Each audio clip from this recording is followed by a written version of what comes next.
Mesdames, Mesdemoiselles et Messieurs, merci de nous accueillir chez vous. Bienvenue au compte de ce journal. Le président de transition générale Mohamed Idriss Déby Itno se trouve à Amdjara, chef-lieu de la province de l'Ennedi Est pour une visite privée. On fait le point avec nos confrères de la présidence de la République.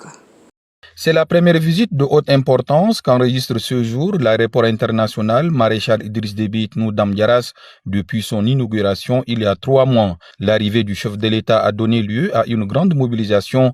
Les petits plats sont mis dans les grands pour réserver un accueil digne au président de la République, général Mohamed Idriss Déby Itno, dont l'avion a atterri à 16h30. Toute la ville d'Amdjaras et dans une certaine mesure toute la province s'est mobilisée, du civil au militaire en passant par le coutumier, toute l'élite était là. À sa descente d'avion, le chef de l'État, général Mohamed Idriss Déby Itno, a reçu des pigeons offerts par 2 fillettes avant de recevoir les salutations du gouverneur de la province de l'Ennedi Est, Mohamed Abdelkrim Ali, ayant à ses côtés le sultan de Darbilia, Siddiq Timan Déby, le commandant de la zone de défense numéro 8, général Kessou Bala, et le maire de la ville d'Amdjaras, Aboud Hachim Bouder. Le chef de l'État devra ensuite recevoir les honneurs militaires rendus par différents détachements de l'armée. Le passage en revue terminé, place à une autre manche de l'accueil, les chefs des unités administratives et des services déconcentrés de l'État, les chefs traditionnels et religieux, les responsables des ONG et ceux de différentes couches socio-professionnelles ont eu leur mot à dire. À cet accueil officiel s'est ajouté un autre et c'est dans les rues que cela s'est exprimé. La population de la ville d'Amdjaras est sortie massivement pour communier avec le président de la République et lui témoigner son adhésion totale. Militants des partis politiques et des associations, élèves, membres de groupements et citoyens lambda, tous ont tenu à exprimer leur joie de voir le chef de l'État parmi eux, lui à qui ils doivent beaucoup pour avoir pu maintenir le pays dans la stabilité et l'engager dans un processus irréversible de refondation. Un des travaux à Mara, c'est 2 avril 2023 de l'atelier technique d'élaboration de la stratégie de suivi et de la mise en œuvre des résolutions et des recommandations issues du dialogue national inclusif et souverain. On fait le point avec Oumar Mohamed Ida. 3 jours de travaux, les participants issus de différentes corporations ont évalué les progrès réalisés en ces 2e phases de transition. Cette assise a permis de retoucher les différents axes du comité technique d'appui. Dans son discours de clôture, le vice-président du Haut Comité de pilotage, de suivi des résolutions et des recommandations du dialogue national inclusif, Ngambay Diogolta Arma, jouer notre rôle de boussole face à cet engagement. Cette collaboration pour faire la Le président du Conseil de transition reprenait encore pendant cette nouvelle période de transition qui conduira notre pays vers la normalité constitutionnelle. J'invite les acteurs politiques et les leaders à une plus grande responsabilité. Lors de la cérémonie d'investiture et de prestation de serment du 10 octobre, il devrait redire encore: les vraies recommandations de nos assises nationales sont l'unique bréviaire qui va commander nos actions et particulièrement les miennes.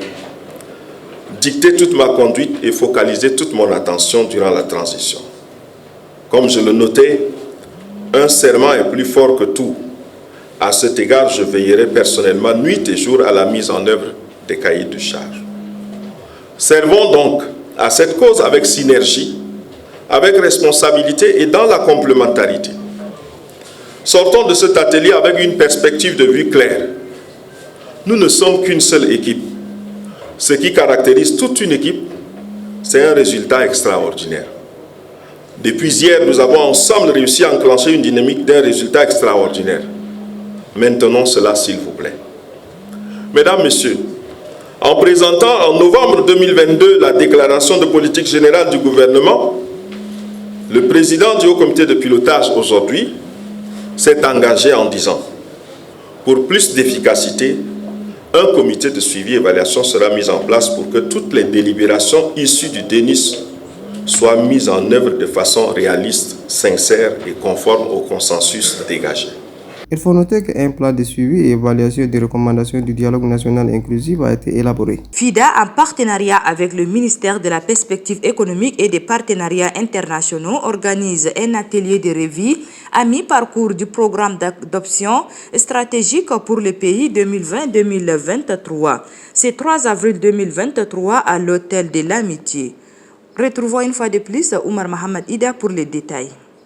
L'objectif de cet atelier est d'améliorer la sécurité alimentaire et nutritionnelle, d'accroître le revenu des populations rurales pauvres. Cette cérémonie a vu la présence du représentant du ministre de la Prospective économique et des partenariats internationaux, le directeur pays du FIDA pour le Tchad et la Côte d'Ivoire, les experts organismes partenaires techniques et financiers, ainsi que d'autres invités venus pour la circonstance.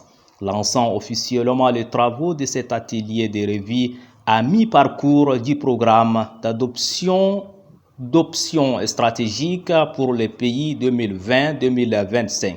Le représentant du ministre de la Prospective économique et des partenariats internationaux, Mohamed Tacha Ibrahim, tient à réitérer sa profonde gratitude à l'ensemble des partenaires techniques et financiers en général et au FIDA en particulier pour le soutien aux efforts du gouvernement. Notons que la photo des familles a mis terme à la cérémonie. Rendons-nous au CEFOD où l'auteur du livre intitulé Afrique empoisonnée a organisé ce 1er avril 2023 une cérémonie de présentation de son livre et de dédicace de l'ouvrage. Reportage Omar Mohamed Ida.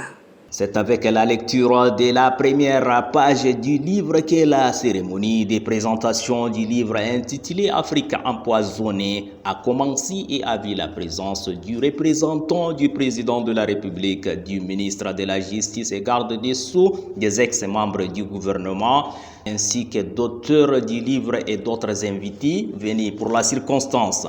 Dans son mot de circonstance, l'auteur du livre, par ailleurs ex-premier ministre de transition, Pahimi Padake Albert, a salué la présence de tous avant de répondre à toutes les questions posées par les invités. J'en ai fait l'expérience pour la première fois. Après la suppression de la primature en 2018, j'ai eu l'honneur d'être sollicité par l'Organisation internationale de la francophonie et par l'Union africaine pour diriger leur mission d'observation électorale en Afrique. J'ai eu à cette occasion à diriger une mission d'observation électorale de l'Union africaine pour l'élection de Macky Sall au Sénégal, pour les élections générales en Mauritanie. Et pour la francophonie, j'ai eu à diriger la mission d'observation électorale de la francophonie en RDC, où j'ai passé pratiquement un mois dans un contexte de conflit. Vous avez suivi cette élection. Il faut noter que le livre intitulé Afrique empoisonnée est constitué de 250 pages et 13 chapitres. Et c'est la fin de cette édition. Merci de l'avoir suivi. Au revoir et à demain. Bon suite de programme sur la télévision en non sur 24. Mais en attendant, n'oubliez pas d'être prudent. Merci.